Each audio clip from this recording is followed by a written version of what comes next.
Mandibulise kuni bathandi bezemidlalo eMzantsi Afrika, ingakumbi kuni balandeli bebhola elikhulu ke laseMzantsi Afrika. Ndifuna ke siphinde sithethe phaa ngoJunior Khanye kwinkqubo yakhe umfana omdala apho ke analyze khona iKaizer Chiefs. Kuba ndizitsho ndithi ke uanalyze ibhola, uanalyze phaa iKaizer Chiefs umfana omdala kuyo yonke into ayenzayo. Eyona team ke asebenza ngayo phaa iKaizer Chiefs, engasebenzi ngayo ke kakuhle amaxesha amaninzi usebenza ngayo ngokuyithela amanzi, usebenza ngayo ngokuyigxeka. Isizathu sokubana ke ndithethe kanje ngoJunior Khanye, umfana omdala yatsho iKaizer Chiefs akho nto iza kuyenza, izawuvelela ibala. Zininzi ke izinto kumfana omdala ke ezigxeka, nditsho nolanga elihle phile ezawunyathela uKaizer Chiefs uthele amanzi kakhulu umfana omdala, wagxeka washiya ngalaziyo.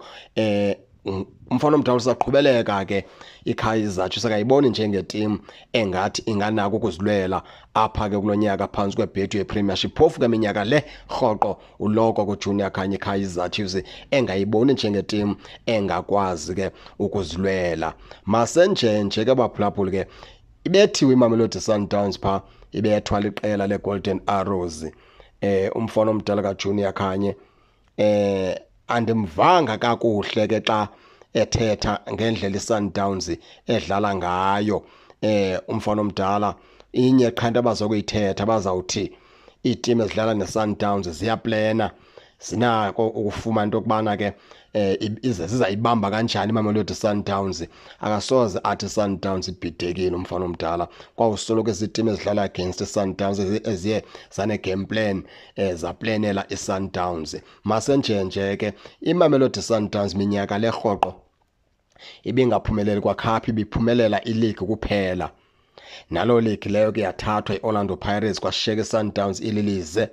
Yazawuncedwa kukuphumelela le CAF Champions League, yabe ke inecup eyifakileyo kwisizini lesuka kuyo. Kodwa minyaka abafana abadala abaphakamisa MTN 8, abaphakamisa iCarling Cup, abaphakamisa iNedbank Cup, inye kuphela into abaye bayifumane yileague.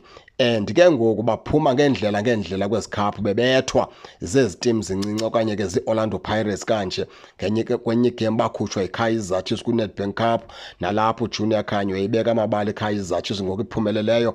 Wayethetha izinto ezibuhlungu okubana iKaizer Chiefs incedwe ngureferee.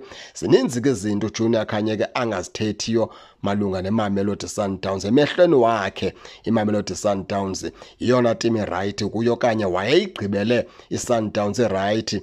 Ayikho itim ongathi right, itim engathathi kwakhaphu baphulaphuli emele ukuthatha ileague yodwa.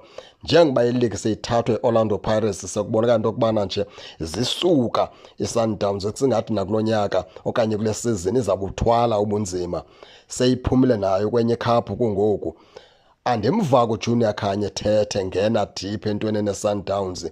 Uza inye qha kuphela itim akwazi ukhweleza ehlela kuyo yiKaizer Chiefs, lena athi ke izawuvela into edume ngayo, izovelela ibala kule season into yokubana ke akho nto yayo, akho nto iyiphetheyo.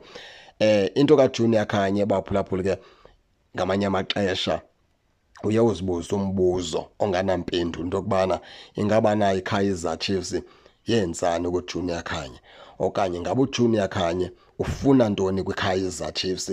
Ungaphetha sozibuza ke loo mibuzo ngendlela aye athethe ngayo xa ethetha ngeKaizer Chiefs. Ningangena ke baphulaphuli ke nitsho nento yokubana niva njani, nize ningakhohlwa usubscribe kule channel kuze ningaphoswa zezemidlalo endizanothulela zona kwixa elizayo kakuhle babukeli.